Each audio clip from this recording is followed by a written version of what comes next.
Bonjour à tous. Je voudrais vous remercier tous,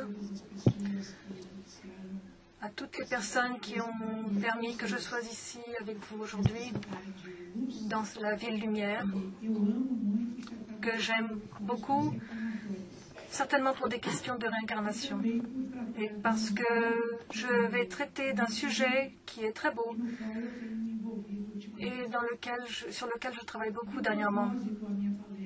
Et ma conférence fait suite à celle du docteur Carlos, parce qu'elle est basée sur les mêmes faits. Les 2 dernières décennies, les auteurs et scientifiques qui cherchent et qui étudient ce thème fascinant qui est l'interaction entre le cerveau et l'esprit ont attiré l'attention sur le fait que des phénomènes quantiques peuvent être déterminants pour les fonctions neurales. Donc on lit des choses de ce type dans la littérature que je cite tout de suite après, en dessous. L'interaction esprit-cerveau se fait par la cohérence quantique qui doit se produire dans des régions cérébrales déterminées en se constituant du phénomène de condensat de Bose-Einstein. Il y a toute une connotation quantique là.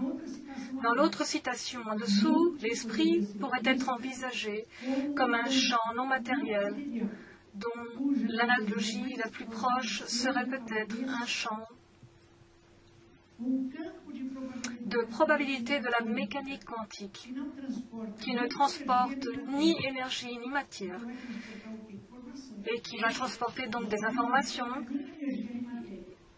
et qui peut cependant provoquer une action effective sur des microsites d'opération. Donc, ce que nous demandons, c'est où se trouvent ces microsites dans le territoire cérébral, à travers lesquels se fait la transmission de l'information contenue dans la pensée, dans l'esprit, la conscience, à travers des phénomènes quantiques et les structures neurales. Dans les années 90, ces 2 scientifiques qui ont été cités par le docteur Penrose, qui est britannique, et Amerov, qui est américain, dans les années 90, ont proposé comme base organique de cette conversation entre l'esprit et le corps un modèle qui est aujourd'hui connu, qui est sous le nom de modèle de Penrose et Amenov. Ils disent donc que ces microsites cérébraux, où se trouve l'action du phénomène quantique de la pensée selon microtubules, qui sont des petites structures du cytoplasme cellulaire, et dans ces microtubules, il y a ce que Penrose appelle la propagation cohérente des ondes quantiques. Il dit que ce phénomène de la propagation se produit dans le phénomène qu'il dénomme de réduction objective. Réduction objective, qui est le moment exact, qui, face aux multiples choix de pensée quantique, va choisir une option, et ceci se produit dans le territoire physique de la microstructure cérébrale. Donc il appelle ça la réduction objective. Cette propagation cohérente des ondes quantiques se produit également au moment que le scientifique appelle le collapse quantique. Donc, face à tous ces choix qui se présentent dans la mécanique quantique, la pensée va choisir une option et les autres options disparaissent automatiquement. Dans les phénomènes quantiques, il existe donc ce qu'on appelle la cohérence. J'ai rencontré plusieurs après-midi une amie physicienne à Sao Paulo pour qu'elle m'explique tous les fondements de ce que je suis en train d'essayer de vous expliquer. La cohérence des phénomènes quantiques, c'est aussi le phénomène quantique, c'est la transmission de cette information vers les structures neurales du cerveau se produit de la manière suivante. Je vais prendre un modèle de la physique pour que tu puisses comprendre ce qui se passe dans ce modèle que tu es en train d'étudier. Par exemple, dans la production du rayon laser que les médecins utilisent pour le traitement de diverses maladies, les personnes utilisent le matériel qui a l'atome avec beaucoup d'orbites et qui stimule donc les électrons de ces orbites afin que les électrons qui sont contenus dans les orbites les plus centrales se déplacent vers les plus éloignés du centre. Et cette énergie donc est provoquée par le stimuli externe sur ces électrons. Chaque électron va à sa manière et avec sa vitesse. Mais un autre stimuli est apporté et tous ces électrons qui sont dans le dernier cercle de cet atome qui s'appelle matériel rubis, qui a beaucoup d'orbites, ces électrons vont donc revenir vers la première orbite, mais ils n'y vont pas seuls. Et ils y vont tous ensemble et en même temps. C'est le phénomène que l'on appelle de la cohérence, parce qu'en revenant de la dernière orbite vers la première, ils libèrent l'excès d'énergie qu'ils ont emmené quand ils sont allés. Donc chaque petit paquet d'énergie de chaque électron se réunit aux autres, et c'est l'addition qui est le quanta d'énergie qui produit le phénomène. Comme le temps quanta du du laser et le moment macro aussi. Donc mon amie, la docteure Christina Vidal qui m'a aidé à comprendre, ce phénomène de cohérence, ce phénomène quantique de propagation cohérente des ondes quantiques se produit de la même manière. Tout phénomène quantique est le résultat de la danse des électrons dans leurs orbites.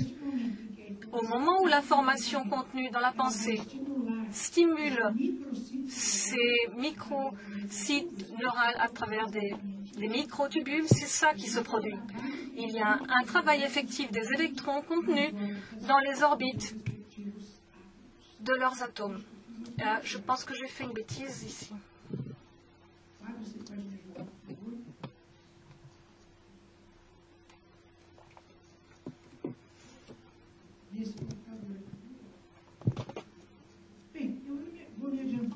Je vais donc avancer un peu. Mais on se demande donc, quand j'ai commencé à lire les travaux de Penrose et Ramelow, pourquoi les microtubules? Ces auteurs disent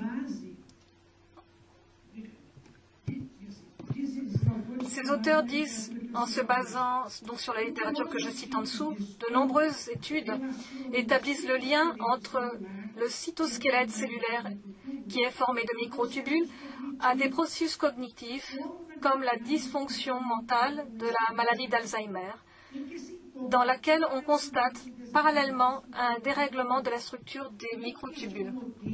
Donc c'est un modèle, ce n'est pas définitif, mais on soupçonne que comme les microtubules cellulaires ont des problèmes dans les maladies qui ont des problèmes cognitifs, on pense qu'ils font partie de ces processus de transmission entre la pensée et le cerveau.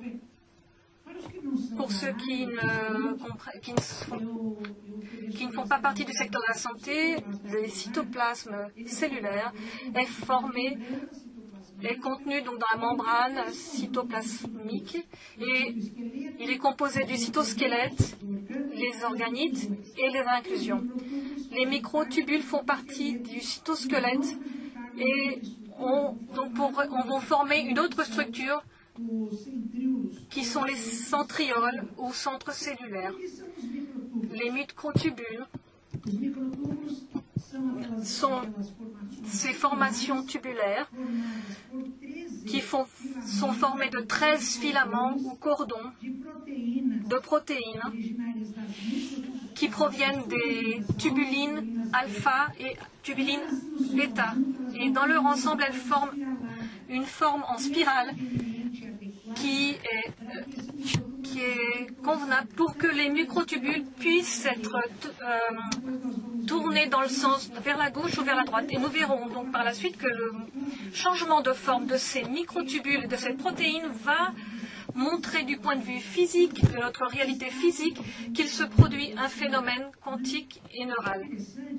Il est intéressant de voir que ces microtubules, pour former les centrioles ou centres cellulaires, se réunissent par groupe de 3, 1, 2, 3 microtubules, et en 9 ensembles qui conservent entre eux une ambulation déterminée qui forme cette structure que l'on appelle centriole. Donc, le docteur Carlos vient de montrer donc l'action et la fonction des centrioles dans le processus cellulaire. Il est intéressant de voir que ces recherches, qui sont très récentes, nous avions déjà dans André Luiz, donc cet esprit qui avait dû être médecin quand il était incarné, et à travers la médiumnité de Chico Xavier dans le livre Évolution dans les deux mondes, qui a été publié en 1958 pour la première fois, il avait déjà dit à l'époque que le centre cellulaire ou centriole se produit, c'est là que se produit la jonction des forces physiques et spirituelles, dans laquelle l'impulsion, à travers lesquelles donc l'impulsion mentale de nature électromagnétique opère le mouvement des chromosomes. Donc nous avons dans ces révélations d'André Luiz beaucoup d'informations dans les années 50 qui maintenant sont en train d'être prouvées par les études scientifiques. C'est ce que nous allons voir dans diverses conférences. Penrose et Ramirov, dans un article publié cette année de plus de 50 pages, font une rétrospective de leur travail et comptent comment sont apparues toutes les hypothèses et toutes les questions. Et ils arrivent à la conclusion suivante, que le changement de configuration des protéines du microtubule représente l'événement reliant la dimension quantique de la pensée et la dimension classique ou macro des structures cellulaires. Et j'ai trouvé donc un autre point intéressant que ce qui se concerne. Ils disent aussi que les changements de configuration des protéines du microtubule, de ces tubulines donc alpha et bêta, sont le commencement d'un processus par l'intermédiaire duquel ce que nous pensons va modeler toutes les actions de notre corps et par conséquent notre comportement.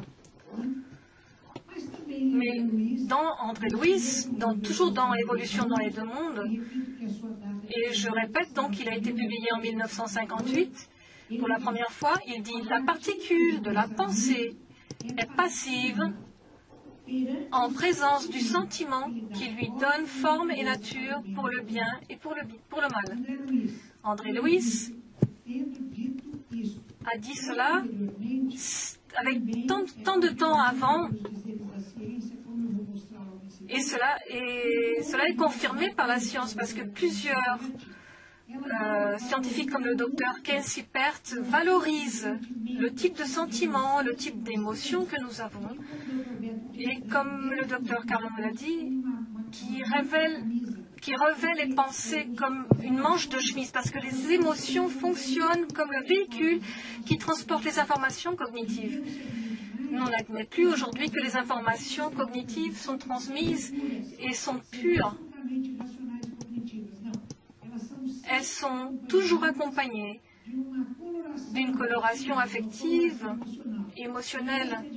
Et c'est la difficulté du scientifique qui, quand il travaille avec l'intelligence artificielle, parce que les ordinateurs, même s'ils sont très raffinés, n'arrivent pas à lire les informations émotionnelles qui vont toujours avec les informations cognitives. On peut dire la même chose avec une coloration affective positive ou alors avec une coloration affective négative. Et ce qui va impressionner la personne qui nous écoute, c'est la coloration affective et pas le contenu cognitif. Outre le modèle de Penrose et Ameroff, nous avons aussi le modèle microtubulaire de Tuszynski, dont il parle en détail dans ce livre qui s'appelle Le cerveau quantique. Il a écrit un chapitre dans ce livre dont je vais vous parler maintenant. Tuszynski fait une espèce de complément par rapport au modèle de Penrose et Ameroff, parce qu'il considère, après une analyse soigneuse des structures des mitubules, des microtubules, il tient compte de l'existence de forces et de variables physiologiques, parce que dans le modèle de Penrose et Ameroff, beaucoup de choses ont été retirées de l'analyse des ordinateurs, des informations des ordinateurs. Mais Tuszynski considère toute la variation qui est possible dans le vécu de cette situation dans le corps physique. La variation, par exemple, physiologique des températures. Et il fait aussi une analyse des possibilités dont j'ai déjà parlé. Si la structure du mutubule est formée par ces cordons qui sont disposés en spirale, ils peuvent être tordus dans un sens ou dans un autre, et ces structures sont appelées des structures chirales. Et il fait donc une analyse de cette capacité des structures qui peuvent être chirales. Donc maintenant, on va parler de la docteure Candice Pert, dont le conférencier qui m'a précédé a parlé. Et elle dit donc que chaque cellule de notre corps a dans ses membranes des milliers de récepteurs qui sont sur le modèle de la clé et de la serrure. Donc chaque récepteur est sensible à une information déterminée. Et les véhicules qui portent ces informations aux récepteurs, ce sont les hormones, ce sont les neurotransmetteurs et les peptides. Et elle appelle ces véhicules par un mot commun qui est liant. Un récepteur et son liant forment ce qu'elle appelle la molécule de l'émotion.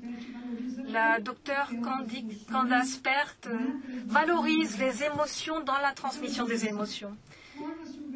Il se forme donc un véritable accord émotionnel entre le corps physique et les états non physiques de la conscience. Elle dit donc en toutes lettres que ce qu'il y a dans le corps arrive à l'esprit et que ce qui est dans l'esprit arrive au corps. Donc c'est une voie à double sens. Elle propose que cette structure, que cette double structure qui est si liée, que nous l'appelions, donc elle propose le nom de corps-pensée pour nommer cette structure. Elle dit donc, vous pensez avec votre corps et les paroles que vous dites, mais en réalité, les mots forment des pensées. Parce que si je vous dis maintenant je vais vous demander, s'il vous plaît, de ne pas penser à un grand éléphant jaune, à sa grande trompe jaune, à ses oreilles jaunes. N'y pensez pas. Est-ce que quelqu'un n'y a pas pensé? Donc les mots forment la pensée, tout comme la pensée engendre les paroles. Nous avons au Brésil un écrivain spirit que j'aime beaucoup. Ah, je ne me rappelle plus. Ma fonction quantique neurale ne marche plus. Donc c'est Herminio Miranda, quelqu'un qui a écrit beaucoup de livres. Et lors d'une conférence, il a dit les scientifiques cherchent ce que les poètes et les artistes savent déjà. Quand j'ai lu cette phrase de la doctoresse Candice Pert, je me suis souvenu de Fernando Pessoa. João a vécu 14 ans au Portugal, donc dans la personnalité d'Alberto Caeiros, dans ce poème de Gardien de troupeau, où il dit « Mes pensées sont toutes des sensations. Je pense par les yeux et par les oreilles, par les mains et par les pieds, par le nez et par la bouche. Penser une fleur, c'est la voir et la respirer, et manger un fruit, c'est en savoir le sens. » Je suis sûre qu'au moins dans cette incarnation, Fernando Pessoa ne s'est pas spécialisé en physique quantique, mais sa poésie est quantique, parce qu'il dit exactement ce que dit ce que la doctoresse Candice Pert dit avec tous ses doctorats et ses diplômes. Mais lorsque l'on parle de cohérence, la docteure Candice Pert ouvre une discussion parce que les choses ne se passent pas seulement dans ce que nous pensons et dans les cytoplasmes à travers les microtubules, mais de manière générale à travers nos pensées et nos émotions, nous émettons une qualité déterminée d'ondes vibratoires que mon ami à Sao Paulo me dit donc que toutes les informations transforment en des champs électromagnétiques. Mais elle me dit que son fils, par exemple, est physicien et a essayé de faire une comparaison ou a tenté de trouver une correspondance entre l'état vibratoire de fréquence entre les notes musicales et les couleurs de l'arc-en-ciel. Et après d'innombrables tentative, il a réussi à établir une transposition correcte mathématique entre les fréquences de lumière des couleurs de l'arc-en-ciel et les fréquences des notes de musique qui correspondent. Et ceux qui connaissent ici la clé de sol et verront Fa, Sol, La, Si, Si bémol, Do, Ré, Mi, Fa, verront que les couleurs qui correspondent, qui vont du rouge au violet, correspondent à une note musicale. J'ai déjà entendu dire que certaines personnes ont une sensibilité tellement grande que lorsqu'elles écoutent de la musique, elles peuvent percevoir la couleur, les variations de la couleur de la mélodie. Et la docteure Candice Pert aussi parle des chakras, dont parle la littérature orientale, et aussi la séquence de couleurs des chakras, du basique au coronaire, est la même séquence de couleurs, du rouge au violet. Elle dit donc que la musique, les paroles, par les couleurs de l'arc-en-ciel, les ondes cérébrales et les molécules de l'émotion peuvent résonner ensemble. Donc je pense, pourquoi est-ce que chacun de nous aime un certain type de musique? Pourquoi est-ce que chacun de nous aime d'une couleur particulière ou de certains sujets particuliers? Parce que je pense qu'à travers cette vibration de notre champ électromagnétique, nous finissons par entrer en syntonie avec la musique, avec la couleur, avec les sons. Nous avons cette interaction avec l'univers. Le physicien Fritjof Capra, dans ses livres, raconte souvent qu'il était au bord de la mer et observait la nature et voyait les vagues qui allaient, venaient, et tout d'un coup, il eut une vision. Il s'est vu inséré atomiquement, quantiquement dans la nature. Il s'est senti en intégration avec l'univers. Donc nous avons là donc la capacité de choisir quel type de vibration électromagnétique nous pouvons émettre à travers nos pensées et nos sentiments et quel type d'interaction nous pouvons avoir avec les autres fragments de l'univers. La docteure Candice Pert parle aussi de l'émotion et de la mémoire. Et elle nous rappelle qu'Eric Kandel, qui a été prix Nobel de médecine en 2000, parce qu'il a démontré que les mécanismes de mémoire, par exemple la mémoire récente, elle ne se trouve pas uniquement dans le territoire cérébral, dans l'hippocampe, mais la mémoire est retenue également dans les récepteurs cellulaires. Et la docteure Candice nous dit que nous avons des milliers de récepteurs dans chaque cellule. Donc c'est retenu et stocké dans nos récepteurs cellulaires. Et c'est pour cela qu'il est très difficile de changer nos habitudes, et nos coutumes et même nos vices, parce que notre corps physique a sa mémoire. Mais elle attire l'attention sur le fait que l'apprentissage est un événement émotionnel et doit être traité comme un événement émotionnel qui implique le corps pensée Avant de venir en Europe, dans mon université, j'ai fait une conférence pour des policiers qui entraînent des chiens renifleurs dans les aéroports et qui à la recherche de drogue dans les bagages et des chiens qui recherchent aussi dans les ruines lorsqu'il y a des... Donc ces chiens sont très entraînés pour pouvoir retrouver. Donc la neuroscience aujourd'hui nous conseille à ce que les formations pour les animaux soient faites dans une relation affective positive. Parce que les chiens avant étaient entraînés sous la forme d'ordre et de punition. Et aujourd'hui, on répète beaucoup dans la médecine vétérinaire qu'il faut que les animaux soient entraînés, ne doivent pas être entraînés avec des punitions ou des ordres trop stricts, mais il faut établir une relation affective et les choses se passent beaucoup plus tranquillement pour tout le monde. Donc elle recommande que cet événement émotionnel soit positif. Et elle donc attire l'attention sur le fait de l'importance de nos choix.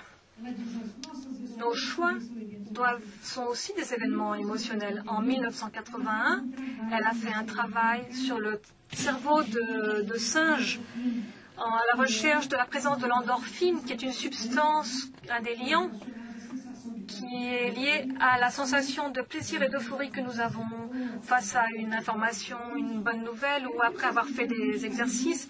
Et elle l'a donc cherché dans la région occipitale, à la région frontale du cerveau. Et dans la région frontale est liée au processus cognitif, c'est-à-dire à nos choix. Et elle a trouvé, au fur et à mesure qu'elle arrivait à la région frontale, elle a trouvé que la quantité d'endorphine augmentait. Elle dit donc que nos choix ont toujours pour objet notre bien-être, notre bonheur, notre plaisir. Parce que plus nous arrivons à notre lobe frontal, plus il y a d'endorphines disponibles pour pouvoir en profiter lorsque nous faisons les bons choix. Donc le docteur Bruce Lipton, aussi le docteur Carlos en a parlé plus tôt, nous parle du rôle de la membrane du cytoplasme. Il dit elle est très importante parce que c'est elle qui établit la continuité du milieu intracellulaire avec le milieu externe à travers des protéines intégrales de la membrane. En portugais, on appelle ça des PIM. Il y a donc les PIM récepteurs qui captent les signaux physiques et des champs d'énergie comme la lumière, les couleurs et la pensée. Et les pensées, donc j'ai souligné ici pour que vous fassiez attention. C'est un biologiste cellulaire et il dit donc que les PIMS récepteurs captent les pensées et les PIMS exécuteurs, dont nous a parlé le docteur Carlos, qui sont activent les gènes. Il nous dit donc que les fonctions des cellules sont gérées par leur interaction avec le milieu et non pas par le code génétique. Et cela vous a été dit aussi par le docteur Carlos. Mais le docteur Bruce Lipton nous dit, il dit aussi, en fonction des membranes ectoplasmiques, les forces invisibles du spectre électromagnétique, parmi lesquelles on trouve donc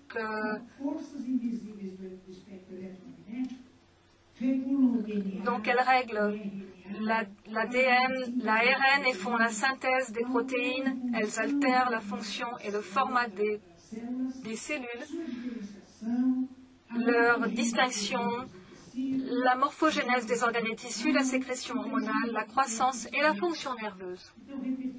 Donc, pour répéter ce qu'a dit donc, le conférencier antérieur, des forces invisibles, donc, parmi lesquelles la pensée, ce sont elles qui déterminent toute cette gamme de fonctions cellulaires de notre organisme. Quand on parle du travail du docteur Candice Perdon et du biologiste Bruce Lipton, nous devons parler aussi de la notion de champ. Et on ne peut pas oublier le docteur Rupert Sheldrake, un biologiste britannique qui habite aux États-Unis et qui a donc créé la théorie des champs morphogénétiques. Il y a donc une matrice génétique dans tous les êtres qui a une résonance d'un être à l'autre à travers laquelle les informations peuvent être véhiculées d'un individu à l'autre. Cette théorie correspond au modèle organisé biologique du scientifique brésilien Dr Hernani Guimarães de Andrade et aussi la notion de périsprit que nous avons dans la doctrine spirit, puisque c'est exactement ça que nous admettons. Il y a une matrice électromagnétique qui s'interpose entre le corps physique et l'esprit et qui fait cette véhiculation des informations de la pensée au corps physique et du corps physique vers la pensée. Nous avons, quand on parle aussi de champ, il faut citer le docteur Fritz Albert Popp, il parle des biophotons. Il dit que les photons sont des particules du champ électromagnétique, mais les biophotons sont des particules de lumière générées et émises par un système vivant. Il attire l'attention pour que nous ne fassions pas, nous ne confondions pas la radiation des biophotons et la radiation de bioluminescence de certains êtres, comme dans les êtres qui habitent dans les régions très très profondes de l'océan. Ça, c'est autre chose. Les biophotons, ce sont des particules de lumière qui sont générées par un système vivant. Et cette radiation électromagnétique, elle se fait à travers la cohérence quantique et elle est classée comme ultra faible. Ce sont des paquets d'ondes avec une valeur informative. Et il complète son travail en disant que la plus grande partie des informations qui est véhiculée entre les cellules de notre corps physique se fait à travers l'irradiation des biophotons. Nous avons aussi, lorsque l'on parle de champ, une autre théorie, la théorie quantique holographique de Preben, qui parle d'une autre vision, puisqu'en holographie, il y a une caractéristique importante. Chaque fragment de l'image holographique contient toutes les informations du tout. C'est un peu différent. Mais dans cette deuxième citation, il dit « La transmission d'informations se fait à travers des neurones qui fonctionnent sur le mode ondulatoire, à travers des ondes, et pas à travers des synapses entre les neurones qui sont responsables des connexions horizontales des couches du tissu neural. » Pribran apporte déjà une information importante parce que dans le domaine vétérinaire, par exemple, moi je travaille en neuroanatomie et j'enseigne toujours à mes élèves que les informations sont toujours transportées à travers les synapses. Et ici, donc, il dit autre chose. Il dit que ce sont les ondes qui transportent les informations. Et revenons à André Louis. Donc cet esprit qui, dans un autre livre, dans le monde supérieur, dans le chapitre 4, il dit qu'il y a des neurones qui reçoivent des sensations extérieures et ceux qui recueillent les impressions de la conscience. Ce livre, dans le monde supérieur, a été publié pour la première fois en 1947. Donc, vous voyez, combien de temps avant André Louis a déjà apporté cette information, disant que nous avons des neurones qui recueillent les informations du monde extérieur et d'autres qui recueillent des informations de la conscience. La science ne sait pas encore quels sont ces neurones, n'a pas encore détecté l'existence de ces neurones qui, d'une manière différente, ne captent pas des stimuli physiques de notre réalité physique, mais des impressions de la conscience. Mais cette physicienne de Sao Paulo qui m'a aidé à comprendre ce que j'essaie de vous passer aujourd'hui a écrit un livre très intéressant qui s'appelle Bohr, l'architecte de l'atome. Elle s'appelle Maria Cristina Abdal. Et elle m'a donné ce livre et je l'ai lu. Et donc dans ce livre traite de choses très intéressantes. Bohr, en 1913, a lancé en 1913 donc l'hypothèse que les électrons ne cheminent pas, mais sautent. C'est comme quand on monte un escalier ou on le descend. On va de marche en marche, on ne s'arrête pas au milieu, entre une marche et l'autre. Et on saute en fait. Il a été prix Nobel de physique en 1922. Et il était aussi humaniste et philosophe.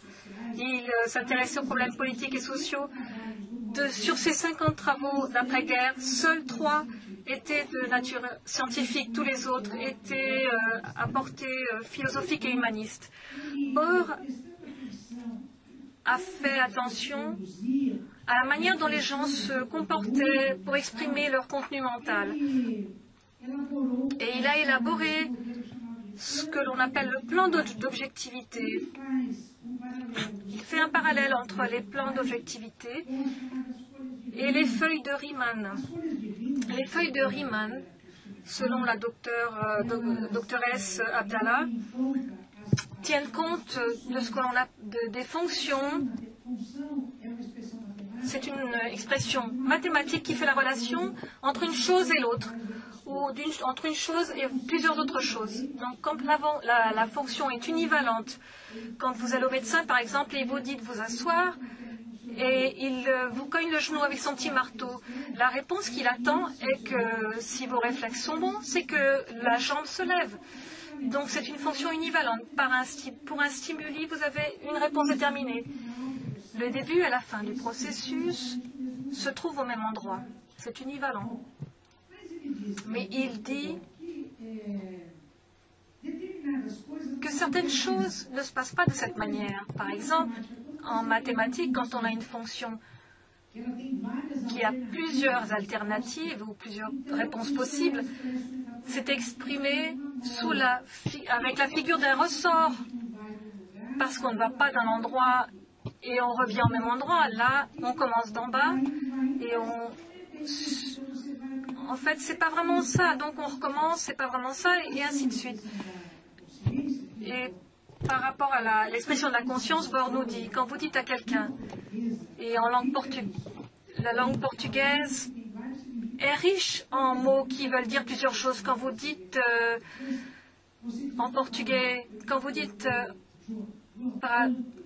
à Jean le mot banque ou ban, ou alors en portugais ça veut dire ban, ça veut dire, ou est-ce que c'est aussi une institution financière, ou alors un verbe. En portugais, ça veut dire aussi j'assume ta dépense. Donc, quand je parle à quelqu'un en parlant de ce mot banco, il va faire attention et puis il se demande qu'est-ce qu'elle veut dire. Et selon le contexte des autres mots, il va comprendre jusqu'à ce qu'il finisse par comprendre vraiment. L'expression de la conscience se fait sur des plans d'objectivité, c'est-à-dire que ce sont des plans de pensée. On ouvre les tiroirs de la mémoire, on tire d'autres informations jusqu'à ce qu'on puisse comprendre ce qui se passe. Il dit que les premiers niveaux de ces plans se trouvent dans le terrain macro, mais au fur et à mesure que vous montez, vous élaborez votre raisonnement et vous sentez, vous avez ce feeling et vous finissez par tomber dans une expression quantique. Il fait donc quelque chose d'intéressant à ce propos. Il dit que ces insights ou ces compréhensions que nous avons sont des événements quantiques. La doctoresse Candice Pert dit alors, et j'ai fini par conclure aussi cela, qu'il existe une résonance de concepts que je présente ici entre les feuilles de Riemann, entre les plans d'objectivité de Niels Bohr, ou l'expression corps-pensée de la doctoresse Candice Pert, les champs électromagnétiques de Sheldrake et les modèles holonymiques de Riemann. Et tout cela, il nous apporte une vision holistique de l'interaction cerveau-esprit. Mais j'ai presque fini et je ne peux ne pas citer l'expression d'André Louis dans Un monde supérieur, dont je rappelle que la première publication était de 1958. L'homme peut, au moyen des biophores ou unités de force psychosomatiques qui agissent dans le cytoplasme, projeter sur les cellules et par conséquent sur le corps les états de la pensée. si l'on fait une recherche dans la littérature scientifique ce que c'est que le biophore, on trouve dans la littérature plus récente et difficilement qu'il a été utilisé par Weizmann au début des années du XXe siècle dans ce livre qu'il a écrit, où il considérait les structures les plus petites qui étaient responsables de la manifestation de la vie. Et dans une vision matérialiste, on peut considérer que ce sont des champs d'énergie qui sont basés dans les organelles des cytoplasmes et qui font l'interface entre la pensée et la matière. Le docteur Bruce Lipton, dont j'ai déjà parlé, fait une déclaration importante et dit « Focaliser mes études sur la biologie de la membrane cellulaire a engendré chez moi un changement de point de vue fascinant. Cela m'a fait passer de l'état de scientifique agnostique à celui de quelqu'un qui croit que la vie éternelle continue bien au-delà du corps. » Voilà, docteur Charbonnier, vous n'êtes pas tout seul. Le contrôle de notre vie ne dépend pas de la chance, mais de nous-mêmes. Nous ne sommes plus de simples victimes de nos gènes, mais nous devons maître de notre destin. Et c'est si important. J'avais un ami. J'ai commencé à me rendre compte qu'il était de plus en plus déprimé. Et un jour, nous déjeunions ensemble et je lui ai demandé s'il avait un problème. Est-ce que tu veux en parler? Et il a dit, je traverse une crise dans mon mariage. Nous sommes mariés depuis 4-5 ans. Ma femme veut avoir un enfant et j'ai peur. Je lui ai dit, peur de quoi? J'ai peur, je suis dépressif. J'ai peur de passer ces gènes à mes enfants. Mais je lui ai répondu, mais non. Il avait un sentiment, il se sentait coupable, par anticipation. Il n'avait même pas encore eu ses enfants qu'il se sentait déjà fautif. Il avait peur de passer ce gène de la dépression à ses enfants. J'ai beaucoup parlé de ces travaux du docteur